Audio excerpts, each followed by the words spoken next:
Hey guys, how's it going? We are live. This is amazing. Thank you guys for being part of our stream today. And I thought I'd just start off with, as I normally do, where is everyone watching from? I see Nora from Birmingham, England. Drop in the live stream where you guys are watching from. And yeah, I see that the stream is going. I just wanted to make sure. I know last time we had some technical issues, but whether you're watching from the Travel Massive platform, YouTube, Facebook, let us know where you're watching from, and we're excited to get this started. I see Ariane. I see Ariane's on from Toronto. Welcome, welcome. Don't be shy. I know we have a lot of folks joining us today from all over the world, so we're really excited to have all of you. So why don't I get started?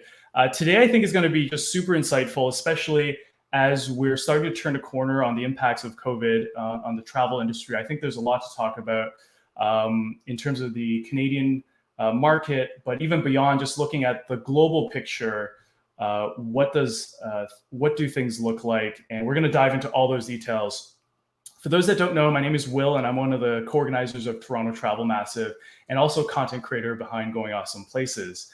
And we are ready to start. A few housekeeping notes.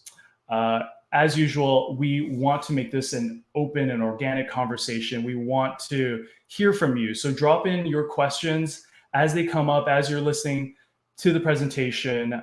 We'll be getting to your questions, hopefully during the presentation, but also at the end, where we'll have a dedicated Q&A. So don't be shy. Again, drop your questions in there.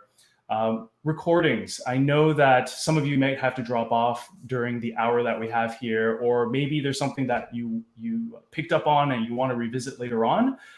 The full recording will be available on the Travel Massive platform pretty much right after. So I'll be getting to that once we finish up. So don't worry. If you've missed something, you'll be able to watch the recording afterwards. So as Canadians increasingly become a market that other destinations want to attract during COVID-19 and the recovery phase, we'll be diving into a recent study that offers insights needed to capture this incredibly unique market. So today, I'd like to introduce our special guest speaker, Tanya from Development Counselors International, or DCI, who will be speaking to us about this study that they've done about Canadian consumers and their path to purchase for international leisure travel. Welcome, Tanya. Thank you so much, Will. So happy to be here. Hi, everybody. Admittedly, this is one of my first Travel Massive kind of events that I've participated in. So very excited to be here. Hi, everyone. I'm really thrilled to hear that there's people around the world, such as England, who are joining in today. So that makes me very excited. Again, thanks to Will for giving me the platform to do this. My name is Tanya Kadikian. I am a travel marketer in Canada, born and raised Canadian. I know the Canada market, hopefully like the back of my hand. I will try to show that to you all today, but please challenge me. I'm very up for it. But I'm always so happy to talk about my favorite place in the world, which is Canada. And that's not a plug because I don't represent Destination Canada. I just truly love where I live. So I'm so pleased to talk about Canadian travelers. And Will, I think I'm just going to dive right in. Let's do it. Let's jump All right in. All right, so everyone can see that on the screen, capturing the Canadian consumer. So I'm going to take a deep breath. 2020. Let's blow that out. Everyone do it with me. 2020. Oh God, breathe in, breathe out. I don't know about you, but what a year it has been. I am ready to start thinking about 2021. Goodbye, 2020. So thank you so much for joining me. We're going to talk about the findings of a recent study titled Capturing the Canadian Consumer, and more specifically, how to plan for the marketing of Canadian travel in 2021 and beyond. So in the next 30 to 35 minutes, you will learn what the Canadian traveler looks like, how their purchasing decisions have been impacted by COVID-19, and most importantly, what this means for their next international leisure trip. Also, you will walk away with insights into millennials, baby boomers, and Canada's affluent travelers, and knowledge on where to invest your limited marketing dollars to pique their interest. So, I just want to flag that this is definitely a presentation that can apply to everyone who works in travel, whether it's a travel influencer to a DMO to an agency. There will be nuggets of information here for you. So again, my name is Tanya Kadikian. I head the travel marketing team in Development Counsellors International, or DCI's Toronto office.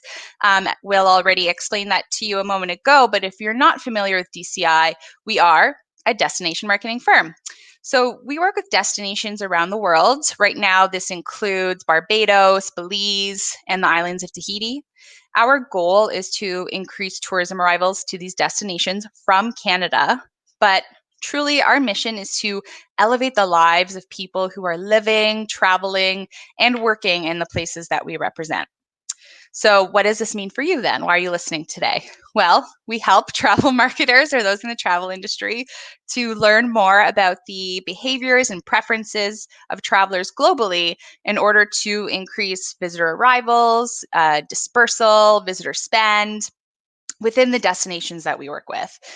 So today we will be specifically focusing on the Canadian traveler and what that will mean, what that market means to destinations and their stakeholders. So before I dive into that, I just want to say, as Will said, feel free to jump in and ask questions as you're thinking of them. I'll do my best to address them throughout the presentation, but because this presentation is under half an hour, we will have time for a Q&A. So I'll look forward to chatting with you guys then. So in 2017, DCI conducted the first edition of Capturing the Canadian Consumer, and this was to fill a gap that we saw in the marketplace. And that gap was really a lack of information on the Canadian traveler's path to purchase for international leisure travel. And who could have foreseen that 3 years later, as we got ready to conduct the second edition of the study, that we would be in the midst of a global pandemic, which has largely shut down the travel and tourism industry. As I did a moment ago, breathe in, breathe out 2020. The industry is nothing if not resilient. And I can truly say that Canadians are going to hit the road and skies again, and by some estimates, sooner than some have anticipated. And we've seen some incredible news coming out in the last week about that, which will support our tourism industry. So that's fantastic.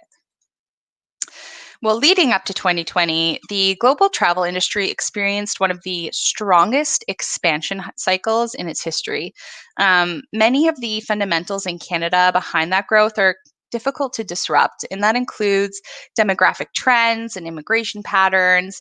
And these contributed to strong demand for outbound travel experiences over the past decade. And then the pandemic hit and essentially stopped international travel in its tracks. And while the Canadian economy had its setback, it is still set to rebound faster than expected. And amazingly, consumer confidence has rebounded. These are all great indicators for the health of the travel sector because it's well documented in the media and in DCI's past research that Canadians prioritize travel.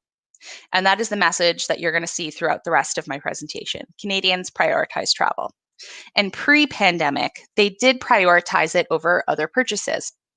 In 2020, however, their hard-earned money and time off did not translate well to international travel as we expected. And we're still, grappling with that reality, but there is hope on the horizon. So I left these couple points here about the presumptions versus the realities, and I'll talk a little bit more about that in a sec. So we anticipate travel coming back in a big way. And for context here, in 2019, nearly 21 million Canadian visitors went to the US from Canada. And that's the top inbound market among all international markets and the second highest in terms of visitor spend. And according to our research, right now, 43% of Canadians are interested in traveling to other North American destinations for their next international leisure trip. And that could mean, either the US or Mexico. And nearly the same percentage, 41%, are interested in visiting the Caribbean. So within those destinations, it is stiff competition. Canadians are looking at Mexico, Florida, California, Hawaii in North America, and also looking at destinations in the Caribbean when dreaming about their next international leisure trip. So if you represent a destination, it's critical to stand out and make sure that you're top of mind as you look to gain market share of this valuable market. And if you are media or a different type of travel professional, this research is going to help you better understand what your Canadian audiences are then looking for. But when will travel return? Initially, a lot of research referred to the return to travel as post-COVID and what that would look like. And as the pandemic continues, we now understand that there will sadly never be a post COVID. It would be saying something along the lines like post influenza. It's not something that will end, but rather something that needs to be controlled and that destinations need to learn to work within. So, with understanding that, there are certain triggers or conditions that must be met before cross border travel will occur. So, first and foremost, there has to be a reopening of the borders. The official government green light will provide the permission consumers really need. And then they need to be able to fly to their destination of choice. So airlift must restart again. And we've seen a huge hit to the airline industries here in Canada. So that is a big indicator of needing that to pick up. And of course, the end of quarantines and the rise of rapid testing is what's going to help keep fears at bay. So while we know that Canadians are eager to prioritize travel again, they're also realistic about certain conditions being met before they feel comfortable taking that international trip. About 70% of Canadians agree with the statement here that you see on your screen. I'll only travel to a destination that's confirmed to be COVID free. And 65% will not travel internationally until a vaccine has been developed. And while there is great news on the vaccine development front trickling out as we near the end of 2020, destinations still have plenty of time to plan for that. So, what do we need to keep in mind then while planning? This study differences in the types of travelers are emerging in this post-COVID world. So we're noticing that these travelers have these kind of differences that are going to help us to understand how to market them. So let's talk about the three unique profiles of Canadian travelers that we think you should know. So first, on the left-hand side of your screen, is the young experience seeker. International travelers under the age of 30 will be the earliest adopters of travel, with 30% reporting that they're ready to travel now or within the next 3 months. They also want to make sure that they use up their vacation days. They're also most likely to report that they will take longer trips once it's safe to travel again. This cohort is looking for adventure and excitement, and they want to be able to share these experiences with their digital networks. 73% are looking for robust arts and cultural experiences. 95% want to experience interesting attractions in the destination. And 81% of them are looking for outdoor adventure. And while the overall importance of a destination that plays well on social media has actually declined, it's actually still important to about 40% of travelers in this group. And 85% of them want a destination that offers a wow factor. So, all big ideas on understanding how that young experience seeker is really looking, what they're looking for when they're thinking about that next international trip. So, next in the middle here, we have the sun seeking baby boomer. A staple of the Canadian international travel market are the snowbirds, who I aspire to be one day when I get there. They're a very influential group with interest in international travel, and they have the spending power to do it. These travelers are the most likely to prioritize travel once they feel it's safe to travel again. And they will also spend more than the younger generations. They're the least budget conscious and they want to make sure that they're not sacrificing, particularly when it comes to their accommodations. And they're also the least concerned with the cost of airfare. Not surprisingly, if you know anything about the snowbird, they are looking for sun. 79% say a warm climate is very important, and they want to feel welcome also by the local population. Nearly one third of them would like to travel between January and March. Canada has some very cold winters. So they want to travel between that time frame on their next international leisure trip. And again, feeling comfortable is key within this group. 99% report that feeling safe and secure in a destination is important when considering where they're going to book. And lastly, let's meet the affluent wanderer on your right-hand side. Not surprisingly, travelers earning more than 200,000 Canadian a year anticipate taking longer trips and spending more on international leisure travel once they feel safe traveling again, making them a very important target market for you.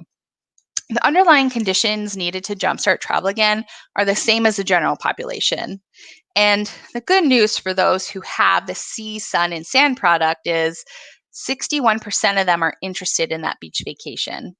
But compared to those in the other income brackets, you can see differences in what they like to do on vacation. So, for one, they have a higher interest in historical sites, 61% of them. 45% of them are interested in museums, and 40% are interested in culinary experiences compared to travelers from other segments. And what's interesting too is that they also trust their family and friends, as well as their own research for inspiration on where to travel. And another note here is that when you compare them to affluent US travelers, Canada's affluent wanderer is actually most likely to book trips on their own without the assistance of a travel advisor. So, something interesting to think about there too. But the question remains, where will Canadians travel once they are able to? So, you now know who you should be targeting, but do they know about you? And the answer here is that the global tourism scene will be facing very stiff competition. The timeline for destinations to reopen is varied, and with the US border closure extended indefinitely, Canadians are equally interested in visiting places like Mexico and the Caribbean for their next outbound leisure trip, which I mentioned before. And while these warm, sunny places take a large share, let's look at where the numbers lie from a global perspective. Our research shows here that other destinations in North America, especially Mexico and the US, as well as destinations in the Caribbean, will be of most interest to travelers, at least in the near future. Europe is close behind, especially Western Europe, and depending on the trends in COVID vaccinations, we may see these regions rise even more. Again, these are the regions that Canadians voted on being of most interest within 2021. But drilling down in North America here, Florida has some tough competition, as you can see. Destinations in Mexico, 41%, are edging out US destinations. Maybe that's no surprise because of how the US is faring, at least from a Canadian perspective. But within the US, the states of most interest include California, Hawaii, and Florida coming in third. And 30% of Canadians report that that's actually the destination of most interest, with interest skewing heavily towards those over the age of 65. But narrowing down to destinations in those regions again will depend on their ability to score well on the factors of most importance, namely safety and health standards. So, on to insight number 2. At the beginning of 2020, Canadians had budgeted for international trips and were more ready than ever to hit the road or take to the skies. So, what happened when they couldn't travel and they still had the disposable income to spend? Any guesses? Any of my Canadians here? If you said that they began to spend this money on other items, home improvement projects, cars, home gyms, road bikes, then you are correct. I am the Canadian example of that. I moved into a different home. I cut out my gym membership, put a treadmill in my basement. I got a bike because I wanted to go out and explore locally. So I am the perfect example of what that Canadian is. But now our big purchases are out of the way, and we have more disposable income since all the projects we completed while in quarantine are basically done. So once Canadians are triggered to start traveling again, we are going to be let loose. Supporting evidence of this can be seen on this slide.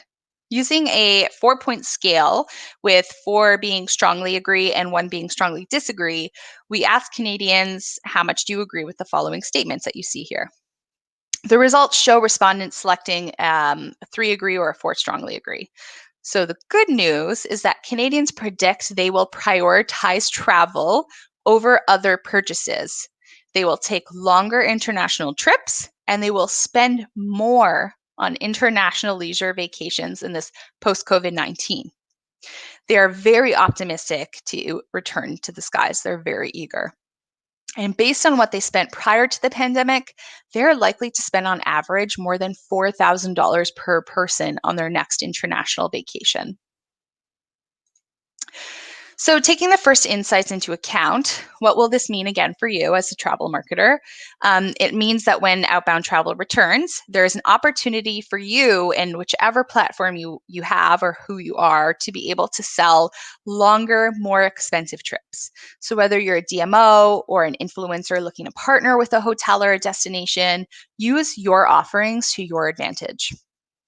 And while Canadians, may not have saved as much as initially assumed, their big purchases and home improvements, as we discussed, are out of the way, and any remaining disposable income can now be devoted to travel. So there's an opportunity to spend more on international travel when they start traveling again, offering an opportunity to you to sell luxury product, even to non affluent travelers. However, we also know that certain conditions must be met, and that's going to influence destination selection. So, this leads us to insight number 3. Safety and sanitation standards and protocols will trump all other factors when evaluating potential international destinations to travel to. I know this is no surprise because this is basically all any of us ever talked about this year. So, let's dig in. Do you remember the sun seeking baby boomer couple I showed you earlier, Elena and Matthew? Well, 99% of them reported that a safe and secure destination is important. They're, again, least budget conscious and will not sacrifice safety when it comes to their accommodations. And while direct nonstop flights were a priority before COVID-19, conveying hotel sanitization standards will be key when marketing to Elena and Matthew and all of your target audiences. When we asked about the importance of select factors in deciding where to travel, the study found that 2 of the top 5 most important factors are related to safety and health standards. In 2017, in the first study, it was not at all on DCI's radar to ask about a destination's adherence to sanitation and health standards. And a safe destination was perceived quite differently, more from a terrorism or a natural disaster perspective. And obviously, 2020 has changed all of that with the pandemic. You also see here with number 3 that natural environments have always been important. But what we did see bumped out of the top 5 most important factors when selecting an international travel destination was being good value for the money. So that further reinforces to us that travelers are willing to spend more money for that quality experience after being homebound due to COVID-19. I wanted to show you the unimportant factors here. So the least important factors are shown on this slide, and it's important to note that all 5 factors decreased in importance from the 2017 study. But there was a significant drop in the importance of destinations that offer local festivals and celebrations. No surprise, I don't think anyone wants to go to that 20,000 person concert anymore. This indicates to us that local festivals, celebrations should not really be a cornerstone of marketing efforts by travel advisors at this time. Consumers simply are not comfortable with large groups as we emerge from this pandemic. So, something there to think about when we're looking at marketing strategy next year. Additionally, it looks like we've all gotten enough time with our significant others during quarantine that we don't see romance trips being a high priority for 2021. So couple travel, I don't think people are too happy about that. So let's not focus on it. So what does this all look like in practice for destination marketers? It might seem a little repetitive at this point, but putting forward any and all safety sanitation procedures is key. Is there a mask mandate in the region? Show us. Is the international airport doing something innovative? Show us. Are local hotels going into overdrive to provide impeccably clean service? We want to see it. It could be as easy as a hashtag or a social media campaign, or just modifying imagery on a website and networks to reflect the reality of mask wearing and distancing. But to shy away from being safe means that you're going to be missing out on Canadians who are looking to visit. Insight number 4 is an interesting one. So let's look at this in a little more detail. Avoiding connecting flights, this is really particular even for DMOs, it's not really vitally important, but what we did find is that the choice of accommodation is, according to Canadian travelers. So it's important to know how these findings can play into your strategies to attract Canadians to make sure that it aligns with their wants and needs.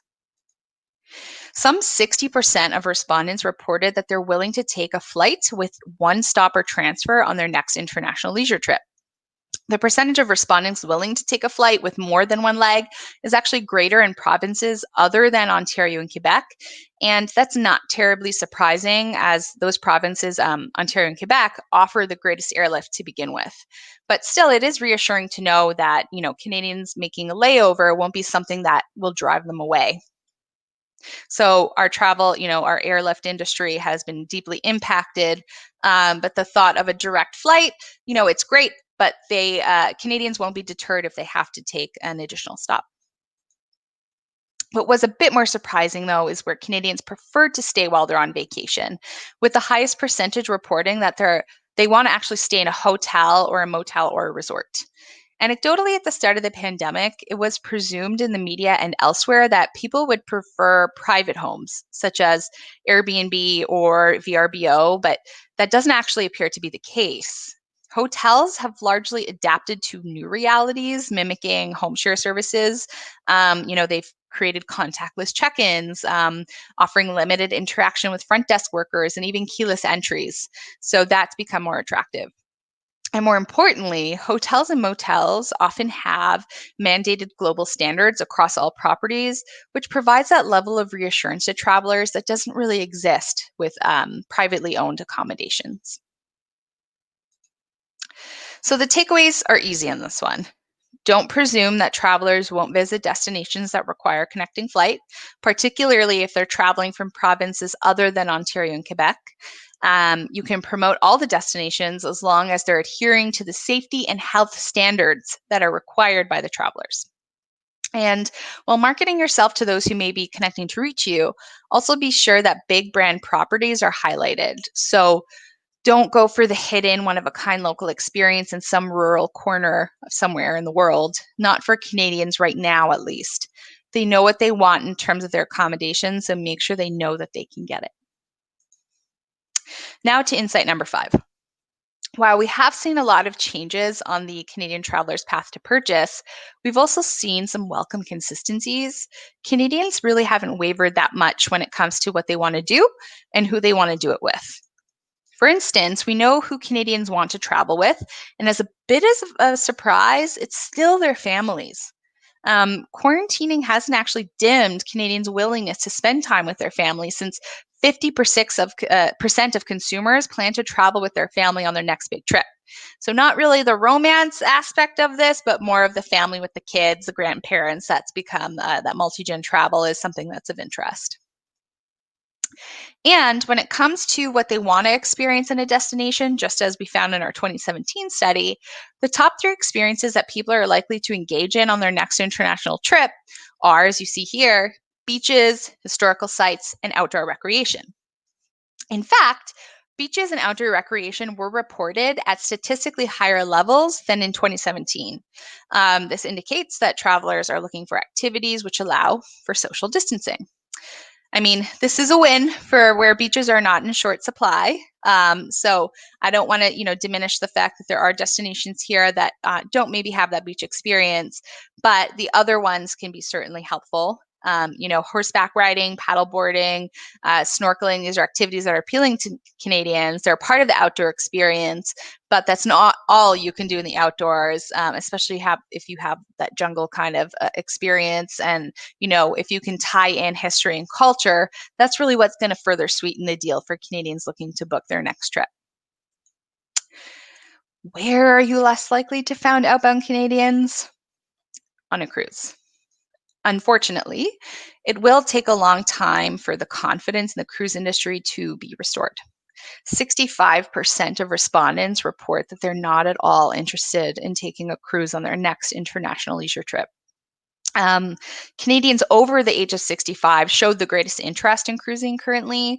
35% over the age of 65 indicated they're somewhat or very interested.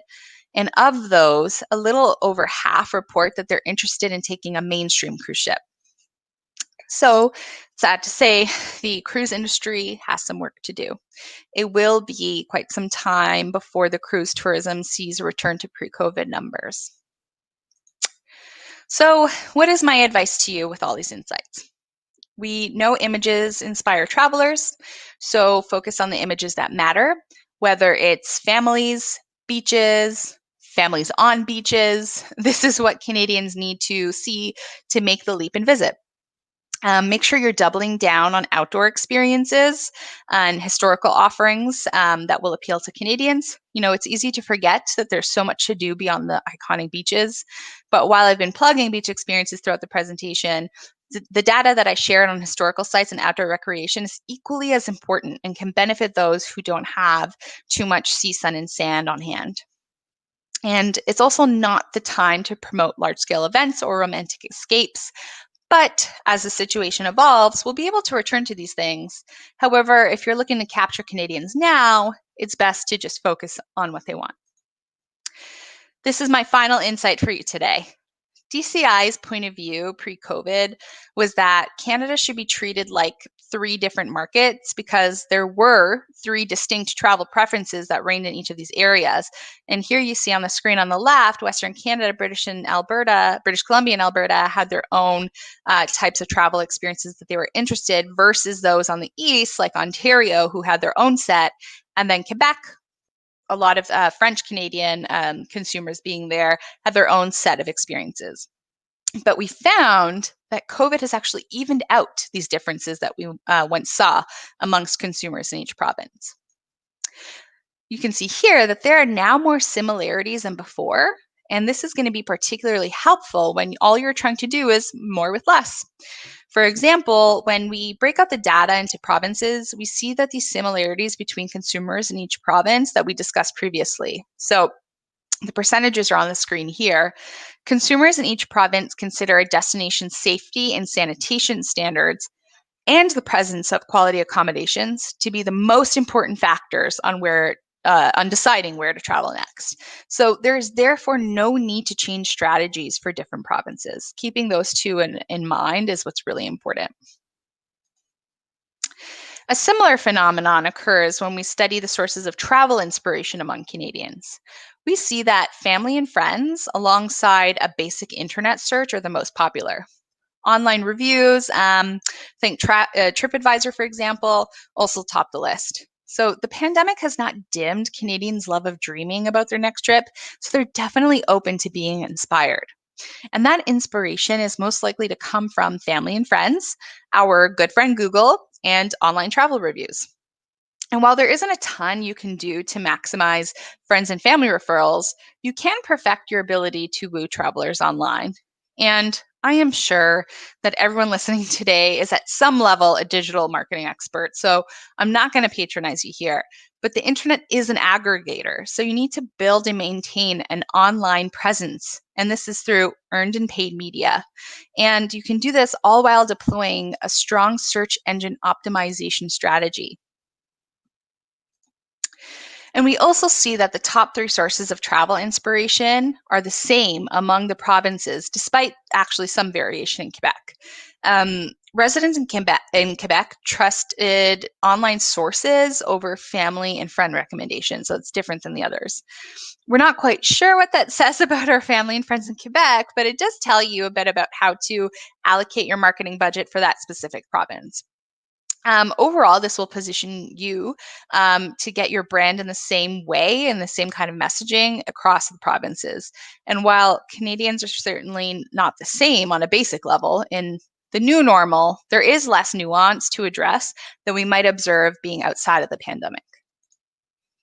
So, our last insight in action is to remember there are more similarities than differences in the Canadian path to purchase for international travel. There is no need to position your brand differently in each province, which is a bit of a relief to know that you can market to all of Canadians with a similar messaging. And it's a relief for limited budgets. So it allows you to reach different provinces with the same campaigns. Above all else, please make sure that you are using consistent messaging that focuses on factors of most importance to travelers when choosing a destination, and that way you will convert more bookings.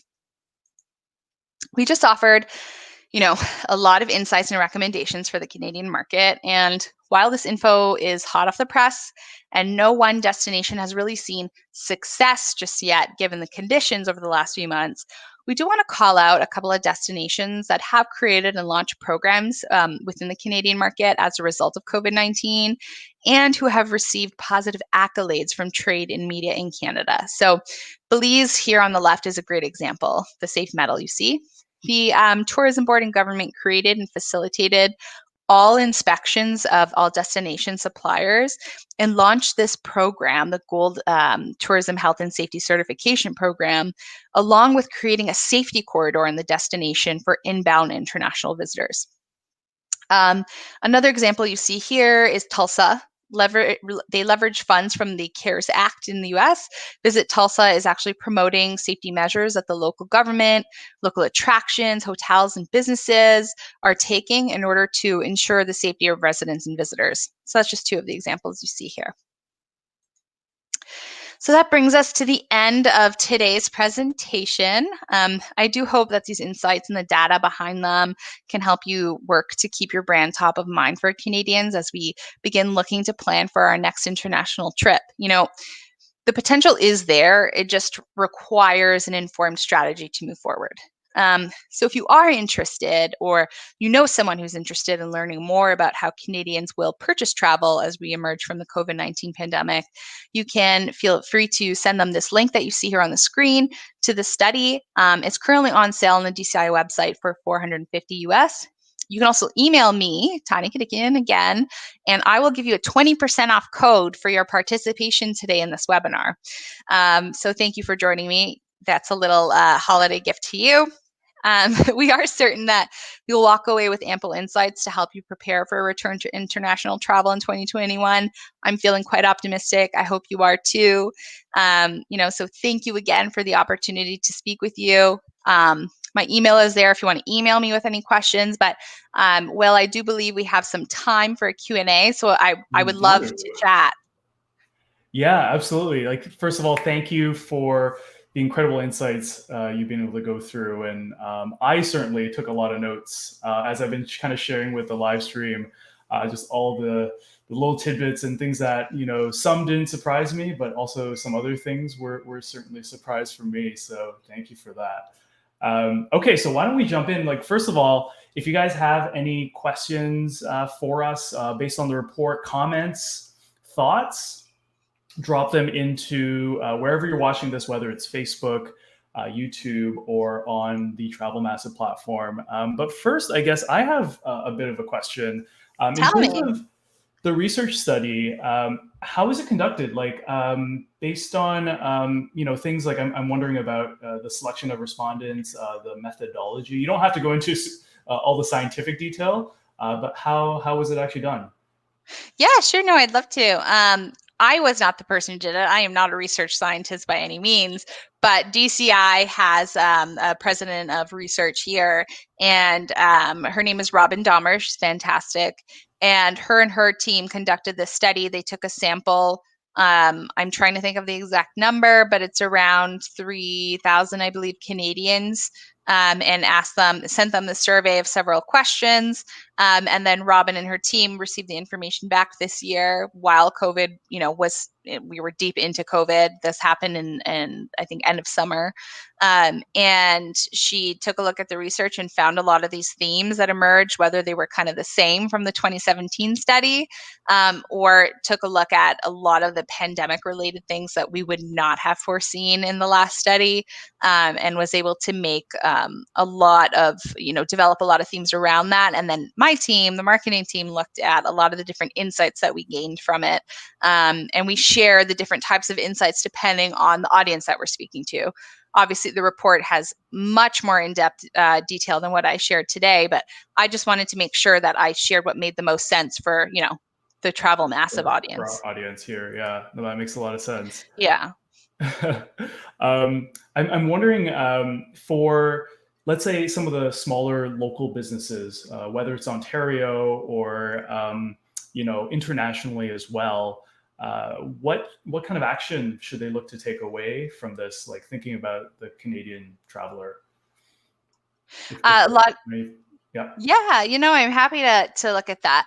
This study largely mostly focused on Canadian outbound international leisure travel. So how Canadians are going to think about looking at leaving Canada and where they're going to go to.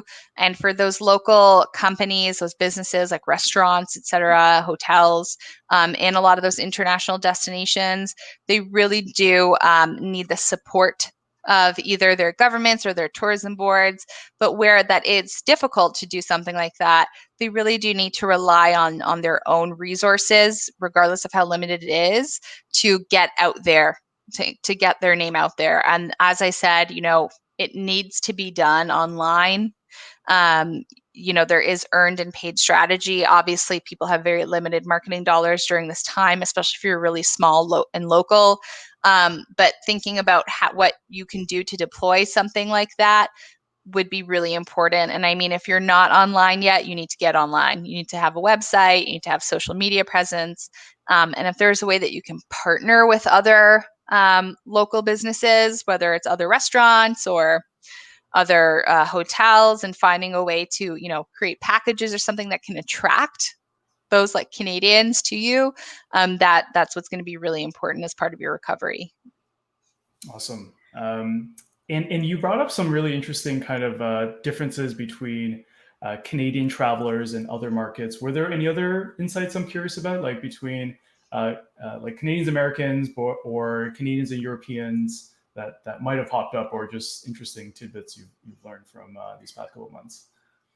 Oh, that's a good question. Yeah, I mean, well, I will share with everyone here that DCI is a US and Canadian company. So the agencies started off in New York. We're headquartered in New York, and we have offices in LA and Denver and Toronto.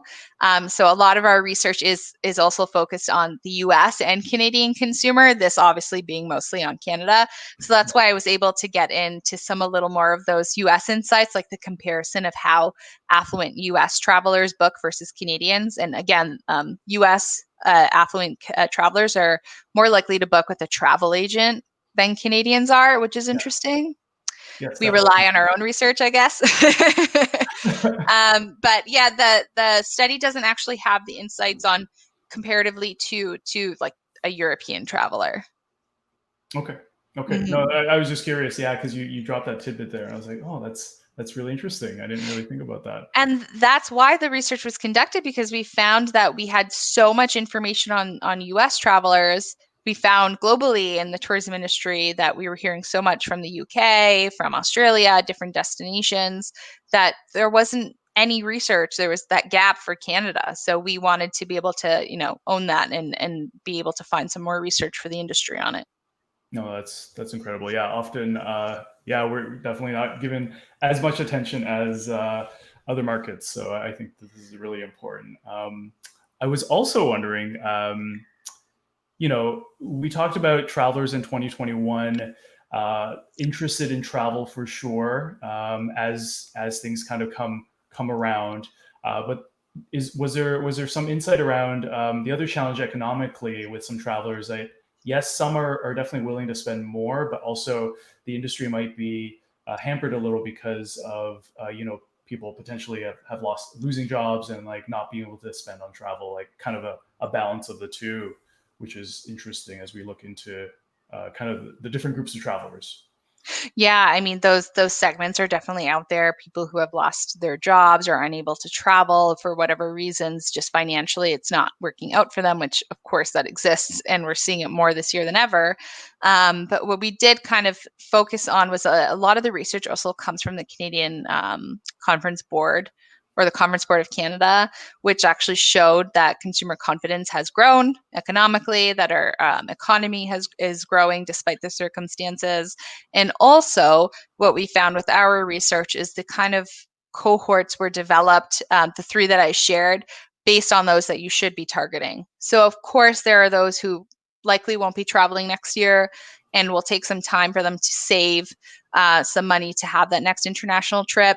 But we found with the young sun seekers, the baby boomers, and the affluent wanderer, that they're still with it. They were able to, make those kind of purchases that they had saved for, and that they'll now have a bit more spending power to do so next year. So we're looking to target cohorts or groups such as them that would be a fit for travel next year. Okay, that's awesome. Outdoor recreation, you talked about that one there. With maybe DMOs that you've worked with, or based on the study, what are companies doing to kind of make that safe, and changes to maybe some of those outdoor recreation activities? Actually, talking to quite a few like tour operators recently, in different destinations, like some that we represent, like Barbados and Belize. A lot of them are limiting the kind of travel that they do. So before, some tour operators would bring groups of like 150 people down, or 100 people, or whatever it is. Now they've changed their kind of shifted their marketing strategy to accommodate very small groups. So basically, those who are within their bubbles. I mean, like this could be like 5 to 10 people or something relative to that. And they're looking to bring those kind of smaller groups down, and working with local operators. So, places in the destination, people in the destination that would host them for like a tour guide experience, who can accommodate those small groups and while still respecting social distancing. So, for example, dividing the hours a little bit more.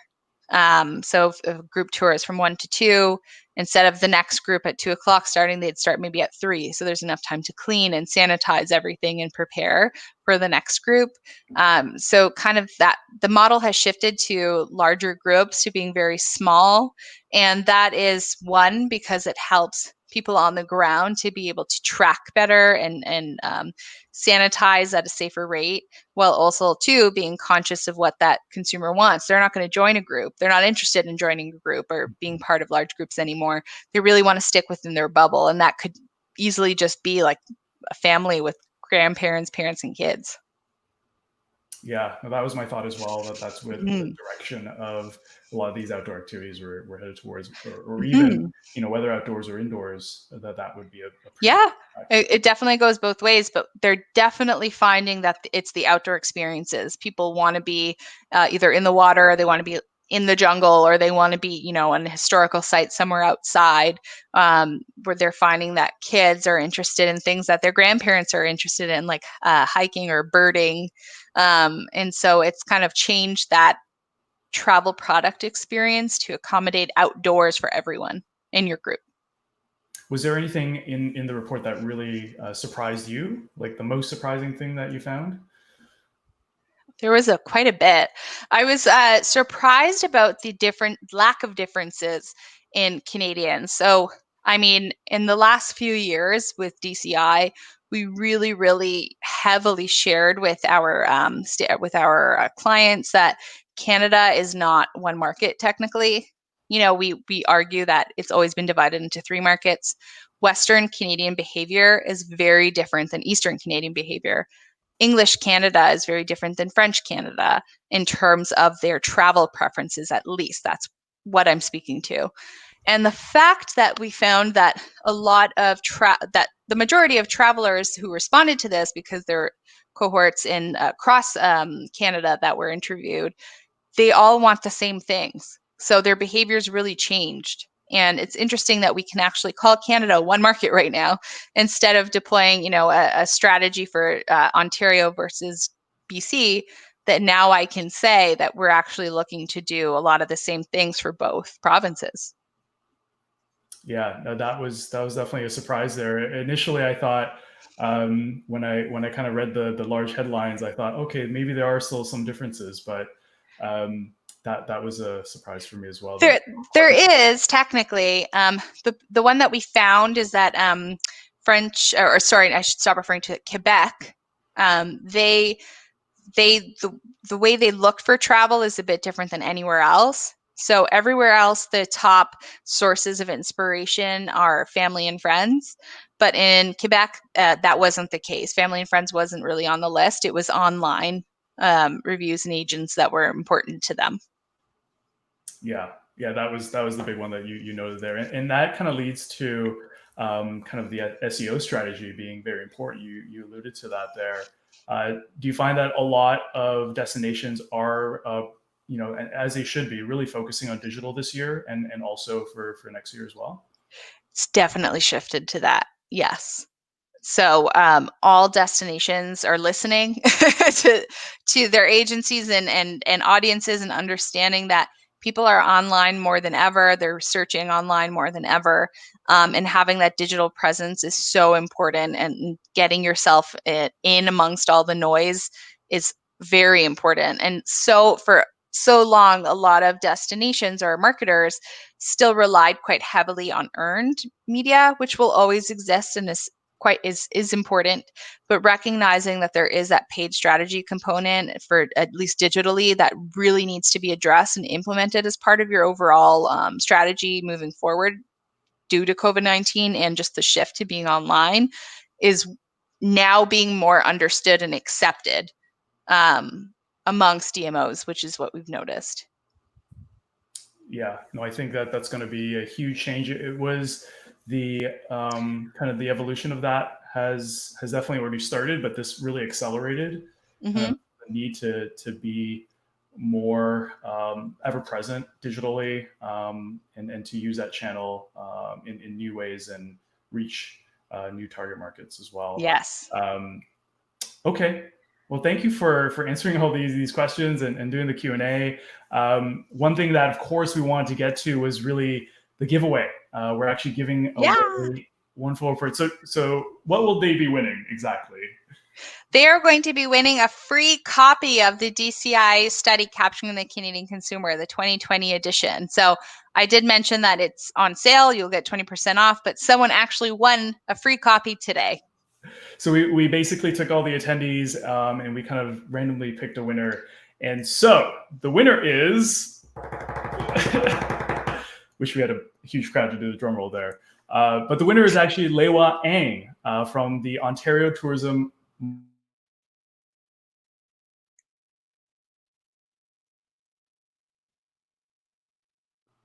We'll be sending you an email for the prize. And so I guess very last question on my end is, with the report done this year, will it be done then again would it be in 3 years' time, or like will it be a different cadence for these reports? It'll be really interesting to track kind of how things evolve over the next few years. That's a great question. One that I would have to ask our research team on that, but I know the reasoning behind waiting the 3 years until doing it now is that was kind of the plan pre-COVID. This was not because of the pandemic. It just so happened that the pandemic happened. But we just felt that there was quite a shift in the marketing behaviors, consumer behaviors, that we really needed to address it in the last couple of years. So we wanted to see, how relevant our prior research was and what new insights we could share. I feel like that with the pandemic, insights are constantly changing. There's new behaviors being developed all the time. So it would be worth taking a look at this study in another year's time to say, hey, a lot of what we conducted, does it still make sense now? So there is a possibility we could be doing it again. All right, looking forward to it. Well, thanks you, Tanya, for giving, again, such an insightful presentation and just really talking into the details of everything that you guys learned. I think really incredible report that you guys have done that is quite unique for sure, especially in our market, and that path to purchase. So thank you again, everyone on the live stream. If you want to rewatch any of this, we'll be posting a replay on the Travel Massive event page. So look for it there. Thanks for watching, and make sure you look out for our next session, which is going to be happening on Thursday next week. It'll be a panel focused on wellness tourism. So you don't want to miss it. See you guys there. And Tanya, again, thank you so much. Had a great time, and we have to do it soon. Thank you. Thank you for having me and letting me have this conversation with everyone. Guys, email me if you think of anything else after you've digested it. I'm still here for you. And thank you again, Will, and the Travel Massive team. And congratulations to our winner. Yay. We'll be reaching out soon. All right. Thanks, guys. And we'll see you soon. Bye. Bye.